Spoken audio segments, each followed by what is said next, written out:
Good morning, Facebook friends. Helen Archontou here, CEO of the YWCA of Northern New Jersey.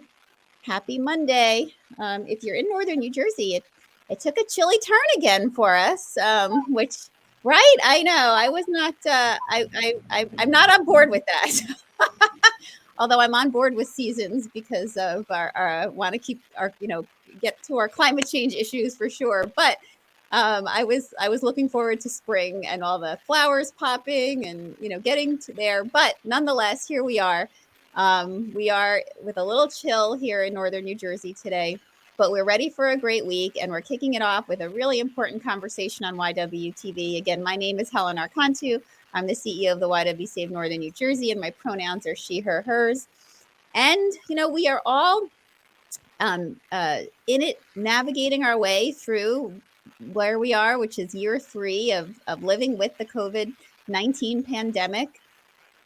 And now one of the long-term pieces of this is really the mental health and behavioral concerns that really have been weighing down on all of us. And honestly, so many people have been ignoring them. They're trying to work around them and not really acknowledging them. But the reality of it is they popping themselves up in lots of different ways, despite our best intention to try to persevere and keep working through them. And we are especially seeing them manifest and with our teens and with our children for sure.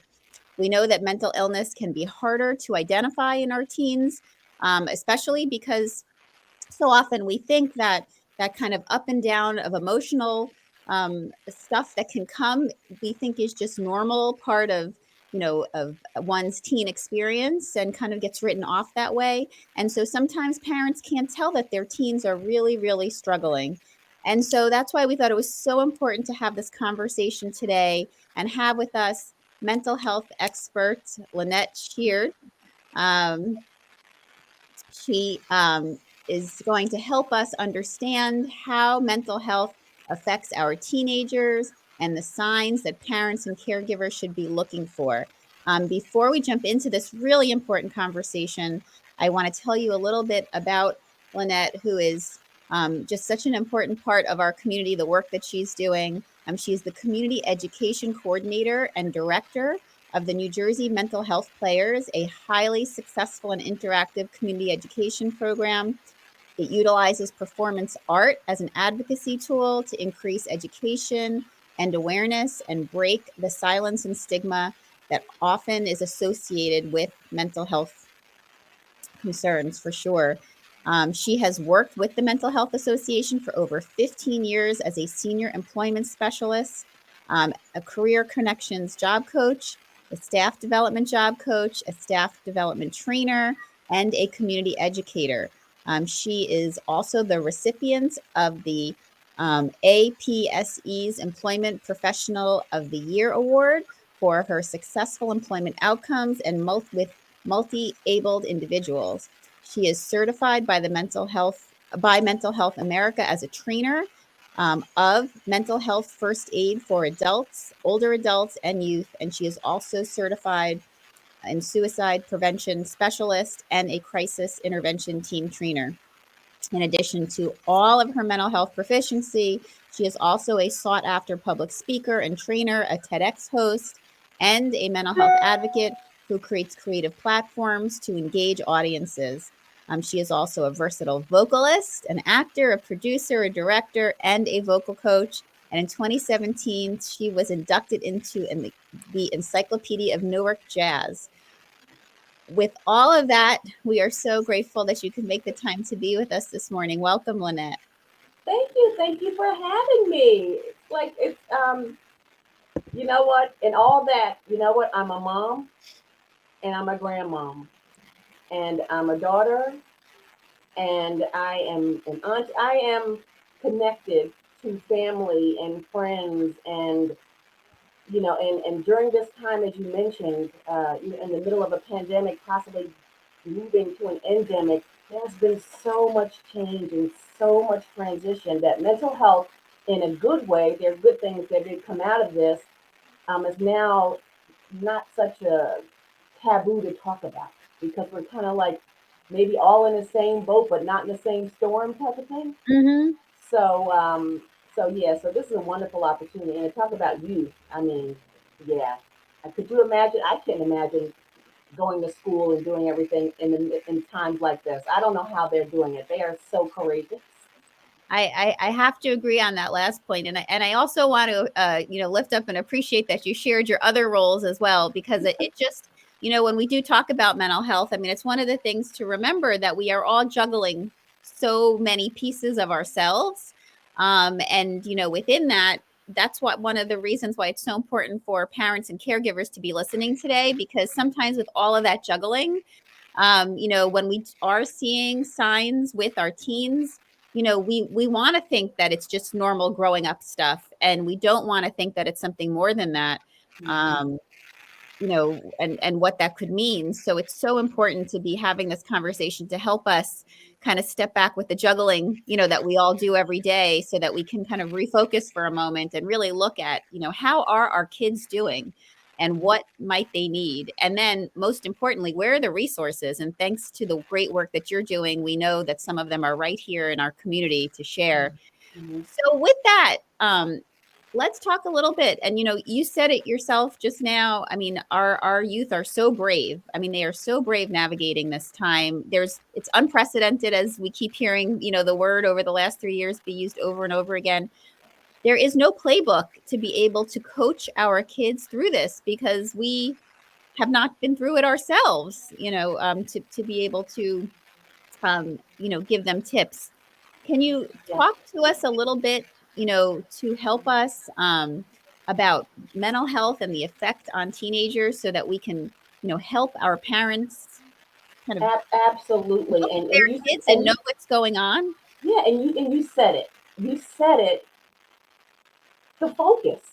I mean, we'll ask about grades. We'll ask about, did your tummy hurt, or do you have a headache, or how do you feel, or how was the game, or this. But do we ask how they're feeling emotionally, and how does mental health affect teenagers? First of all, becoming a teen is an exciting milestone, but it doubles as a challenge. Up to 75% of mental health challenges begin during adolescence, and 1 in 5 will experience a mental health disorder in their lifetime. Teens' usual way of thinking or feeling, acting can interfere.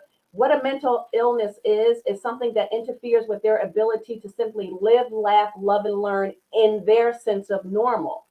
But thinking about the things that they're overcoming and what's normal for a teen: becoming independent, navigating high school, forming new relationships, getting a driver's license, tests, assessments, body changes, a pandemic, social media, distance learning, um, anxiety and depression, eating disorder, substance use, experiencing trauma over the internet, bullying, sexism, racism, gender bias, unequal access, violence. Imagine, I don't know how old you are, I'm not going to go there, but I didn't have all this access. I'm in my late 50s. It wasn't always a constant. It wasn't something that I could not turn off. This is consistent for our teenagers. And it's important to notice what is normal teen behavior. Normal teen behavior is changing one's appearance. Styles come and go. Some social withdrawal from family life. That's normal for a teenager. Increased arguments. That's actually normal. They're trying to find their way. They're trying to find their voice. Their emotions are going up and down. Their hormones are out of whack. We're talking about, these are typical things. What's not typical is stealing, becoming physically abusive to others, or destructive in the house, anxiety and sadness that never seems to go away. Because having these feelings based upon all the things that they're going through and emotions, it's normal to have a sense of anxiety. It's normal to feel a little depressed. It's normal to feel sad. But when it becomes debilitating and it affects the other areas in a negative way, obsessing, it's not just thinking about, oh, I'm too thin, or I'm too this, or I'm too that. They take themselves apart. That's absolutely normal. But obsessing about it, or dramatic changes in eating habits, patterns of never going out with friends when they used to go out with friends all the time, coming home drunk or high, staying out all night, getting arrested, constant need to argue over small things, possibly openly defiant or refusing to follow rules, passing the blame for everything, never taking responsibility. These are things to look out for because it's interesting because you opened with when you gave the introduction about kind of what the landscape is. I want parents and teens to focus on their emotional well-being. Mental health is real. What there is a distinction. And I just want to share that distinction because um we can talk about mental health and we can talk about emotional wellness. Now, the important distinction that I want is that mental health is that you can experience mental health issues while maintaining a good emotional health, and vice versa. For example, while struggling with mental health, which is how your mental health is how your mind processes and understands information and experiences. That's a biological thing because mental illness is real. It's real. It's a chemical imbalance. They're things. So it's how your mind processes and understands its information and experiences. While emotional well-being involves your ability to manage and express those emotions that arise with what you've learned and experienced. So you see how they can kind of go hand in hand.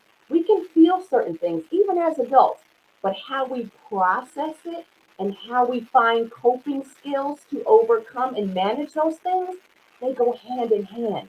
What our youth don't possibly realize, and they're doing it, they're doing something because not everyone is struggling, but a lot of people are. But beginning the conversation about how are you feeling? Um, Tell me, explain to me how you're feeling. But also, as parents, notice things in a way that's not confrontational. I noticed that you're not hanging out with so and so like you used to. Is everything okay? You want to talk about it? And then, you know what? This is the hardest part of parents. Listen, non judgmentally. And how we do that is, parents, they know us. They know us better than we know ourselves. And we're listening non judgmentally. We can't listen like this. We have to watch our faces. We have to watch our tones. We have to watch our body language. We have to be open because it takes so much courage and trust to answer those difficult questions. How are you really? As an adult, think about if one of your close friends or your loved ones came up to you because they noticed something and said, I noticed. How are you really? Would you have the courage to tell the truth? Or would you tell them what they wanted to hear just so they wouldn't worry about you? It takes so much courage to break the stigma. But once you do, you begin to build up your muscles of resilience and coping skills because people recover. 80%. 80% of people recover, but we don't hear that part. Give people hope and Yeah. validation. Yeah. I have to say, you said so much there that I just want to make sure that we, highlight No, pieces. I get so excited. No, it was great. I mean, it was great. You laid it out there so perfectly. I mean, you talked about the and so nicely laid out the difference between mental health and mental illness and emotional wellness, and how those two pieces are connected, but they're also separate. Mm-hmm. And that's so important for us to remember. And just giving us that hope, and the statistic that people do get through these difficult times, and they do it by learning and spending time with professionals who can help guide us with those important coping skills that you're mentioning. And you gave us so many great tips on what to look for And not to mention, I think, one of the important things is, after we ask the question, how we respond is so, so key in being able to continue that engagement, with our teen for sure. Mm-hmm. So let's keep talking though about the coping skills, right? Mm-hmm. And I think when you think about teens, one of the things that is that they feel like they know they have everything they need. There's nothing that you can give them that's going to help. And I think one of the things that's so unique about your work in particular is that you've come up with a very creative way to give them coping skills, and to help them embrace learning something new without them feeling as if there was something missing within them, but lifting them up. So can you talk a little bit about helping parents get their youth to a journey of embracing the idea of I need help, and that's okay, and what that help might look like? Absolutely. And you know what? The first part is, first of all, as parents or as loved ones or caregivers, decide how you feel about it first. Are you really open to it? Are you really prepared to hear something you're uncomfortable with? How are you going to take care of yourself if you get some news that's going to be uncomfortable for you? So before you even acknowledge or go in and want to help a youth, help yourself first. Think about your own coping skills. What do you do? Because our youth will not do what we say, but do what we do. And they're soaking it in. Is self care important to you? Are you demonstrating self care in your own life? Do they see you feel anxiety, depression, or sadness? They may see you, but do they see how you recover? Do they see what you do to make yourself feel better? Some tips that parents can do as far as talking about mental health with their youth: set aside some time with no distractions. That's easier said than done in the world that we live in. To provide, and you can even say this, we're going to have a non judgmental space with no distractions. Sometimes just that attention in a positive way, because first of all, they're testing you. Let me see if she can really or he can really be judgmental, non judgmental. Let them share as much or as little as they want to. Think about it as adults. Now, first of all, teens' brains are not fully developed till even after 24, they're talking about. So while we may be very expressive about our feelings and how we feel, it may be very difficult for your teen or your youth to kind of to, to put it together or to explain it. So it may not come out in a Shakespeare soliloquy. It may come out in 3 or 4 conversations. It may come out over pancakes. It may come out in different times of the day. But give them that time and let them share as much or as little as they are testing you. Because again, remember, it takes a lot of courage to be able to trust and to talk about. Don't try to diagnose or second guess their feelings. As parents and loved ones, we do that all the time because we think we know better. And a lot of times we do because we can see around those corners that they can't. But remember, we're not medical experts, and we shouldn't try to make assumptions or just jump in too quickly with our own diagnosis or solutions. That's why that kind of be stillness is really important. Keep questions open ended. Say something like, "Why don't you tell me how you're feeling?" Rather than, "I can see you're feeling very low." We can notice certain things, but really try to keep them as open ended as possible. Keep the language neutral, and again, give them that time. Talk about your self care, and that self care can be exercising, eating well, eating well to your level, getting a good night's rest, journaling, painting, singing, dancing, listening to music, nature. Start thinking about what you do to cope and share that with your youth. Maybe they haven't thought about those things as coping skills. Listen carefully to what they tell you.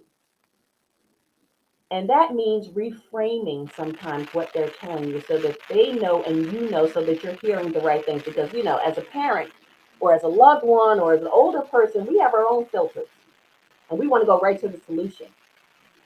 But the solution we want to encourage for emotional wellness is within that youth, for them to find their path. And it's kind of hard to do that. But listen carefully and offer them help in seeking professional support and provide information on ways to do this.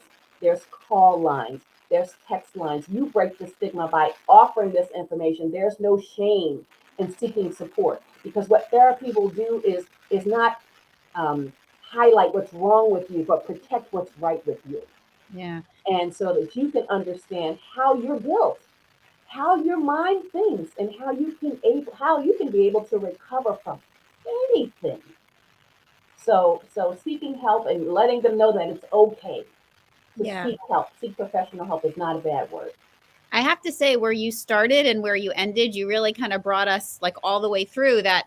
I mean, it really starts as parents that we have to kind of make sure that we have the supports in place, because as you start to kind of travel down the road, you don't know what you're going to hear, and you may Yeah, or may not be equipped on how to handle it. And that it really has to start with creating that emotional wellness and dealing any mental health issues for ourselves, because they are always watching and they do mimic. And if they see that we embrace that it's okay to get help, then that will make it easier for them to do. So I so appreciate that that's where you started.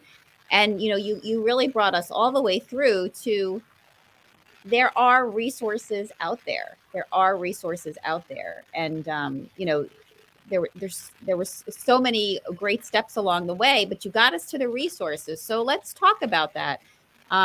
Let's talk about, you talked about helplines, you talked about important information, but I know that I follow so many different organizations and their work. And we actually had a member of your organization who was part of an event that we did a few months ago. And there's so many important programs, including yours, happening at your organization.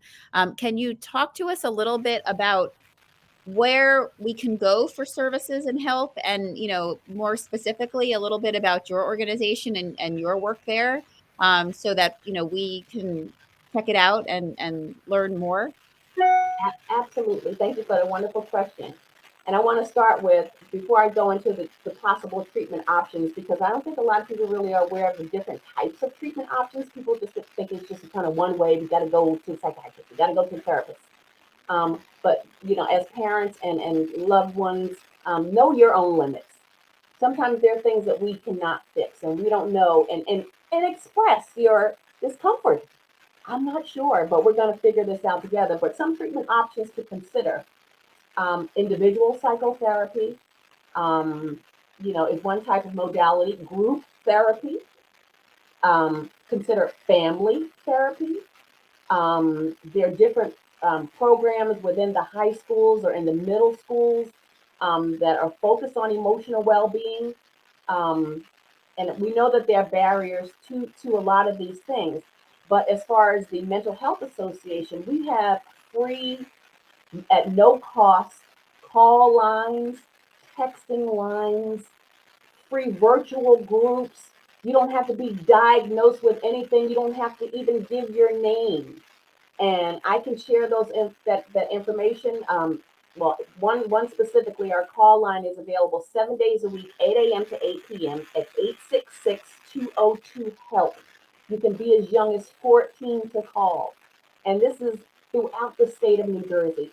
Or you can text NJ Hope to 51684. Like I said, it's no cost. You don't need insurance. It's anonymous. Multilingual services are available 7 days a week. They can even provide or direct you to more crisis-centered care if that's what you need. And it's not just related to mental health, but also related to addiction issues. So consider seeking help, or even going to our website, mhanj.org, and take a free screening. Get a sense of kind of what your baseline is or what normal is.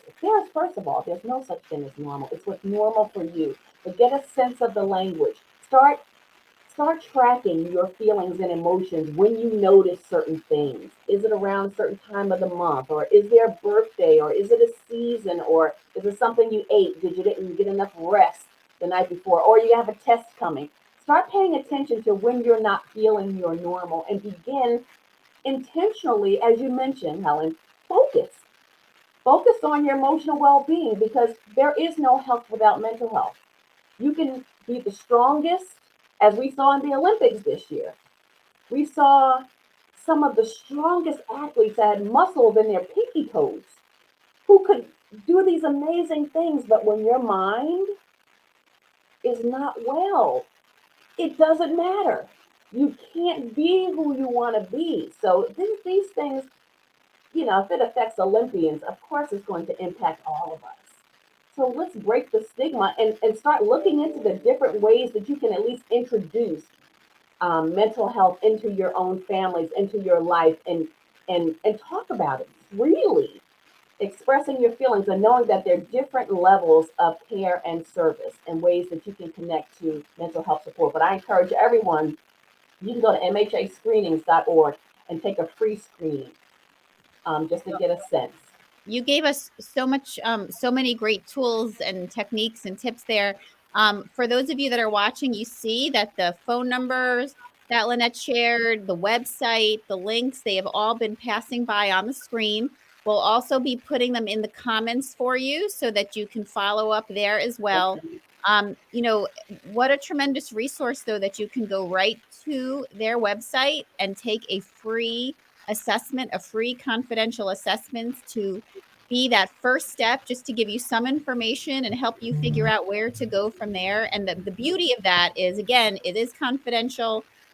It's, just some information. And then as you're ready, you can, take the next step from there as well. But you can feel comforted and supported knowing that there is a tremendous resource in our community with this organization to be able to support you and your family, wrap around you and help you through this time, give you the coping skills. There are trained, seasoned, and just empathetic, supportive professionals like Lynette, just waiting there to be able to support you. And we do encourage you to not only check out their website, follow them on social media, stay connected to them, because you may not, what we find with YWTV is sometimes you're learning about something that maybe at that particular moment you don't have a need for it, but it's in your head now. And you never know. You could be talking to a family member, a neighbor, or it could pop up in your own life that suddenly you need this resource. And now, because you spent some time with us here today, you have the ability to either help yourself or help someone in your life by making that connection for them. So please check out the website, follow them on social media, and stay connected. Lynette, the time goes so quickly, but before we leave each other, I wanted to just very specifically talk about the wonderful program that's actually what had me invite you on today. I had gotten a message about the work that you're doing with your players group, and I wanted to just I love it because it really does help provide all of that coping, all the training and the coping skills and really supportive information, but in a way that really hopefully helps people not feel stigmatized, because it's interactive, it feels fun, it's in a group, it's supportive. I mean, there's so many positives about what you've created. Can you share a little bit specifically about your program so that we can get people to check it out? Absolutely. The New Jersey Mental Health Players is the longest running community education program of its type throughout the state of New Jersey. We combine art and advocacy because art disarms people. And so while people, think they're going to see a performance, and what a performance looks like for the players is we may go into a school or we train police officers or fire or parents or PTA. Our audiences is everyone because mental health impacts everyone. So what we do is we use improvisational theater. So our volunteers, they're all volunteers from ages 14 to 90, actually. Um, and they will actually do a skit. Say, I'm just going to give an example of what schizophrenia looks like at work. So we have a full audience who are watching this role play or this improv because a lot of it's not even scripted. They have a scaffolding script, but it's really kind of live. So they're going to be actually acting out the signs and symptoms while the audience is watching. The characters then will stop and say, well, what should I say next? So the audience decides how the engagement should go. So each show is absolutely different because the audiences are going to be different. So it's seeing mental health, it's seeing racism, sexism, ageism, all these isms, because all those impact your mental health, what it looks like in person.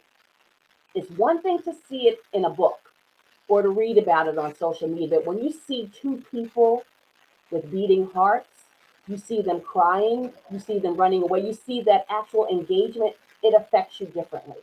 It comes off the page. And you're able to kind of see, oh, I really never saw it that way. I never noticed that. Oh gosh, that must be so hard. So the audience gets really engaged in trying to collectively come up with a solution to this concern that they never really thought about.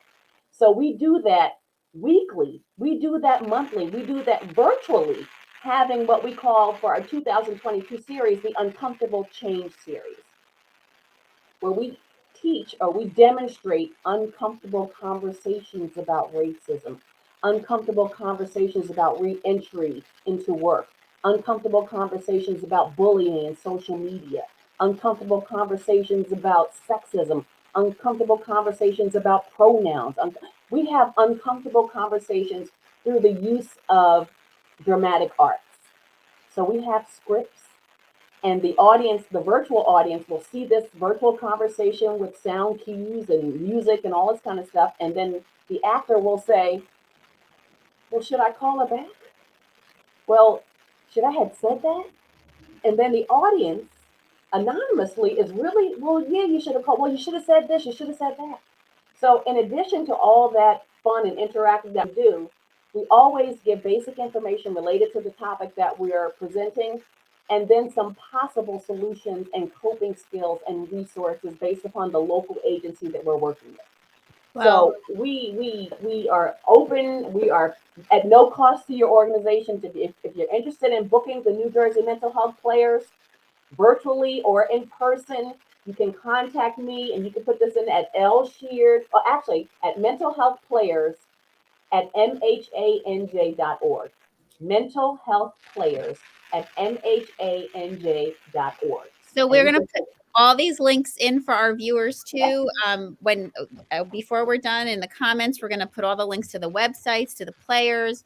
It's such a unique program, but such a tremendous opportunity to be able to, have this resource and this ability to be, as you shared. I mean, we can watch, we can learn, and we know that the arts help get to places that regular talk therapy sometimes can't.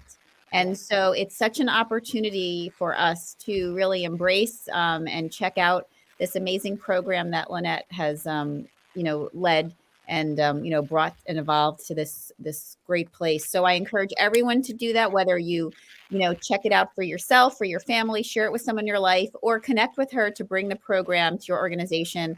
I already at the start of this said to her that the YW definitely wants to partner and bring these conversations, from a intersection perspective. Our work is aligned for sure. And I'm so grateful that we have you in the community and, supporting these conversations. And so again, for our viewers, please have this be the beginning, not the end of your relationship with this wonderful organization, this amazing program within it, and this tremendous mental health professional we have in our community.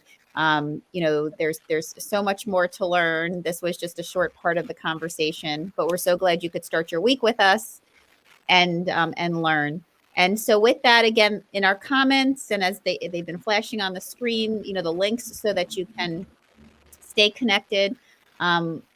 Lynette, thank you again so much for the work that you're doing. It really is transformational for people's lives, and the tools and the opportunities that you're able to provide is really tremendous. We're so grateful to you. We're grateful to our viewers as well for taking the time and be ambassadors of sharing information. As I said, whether you use it for yourself today or file it away for in case you need it, or share it with someone else in your life.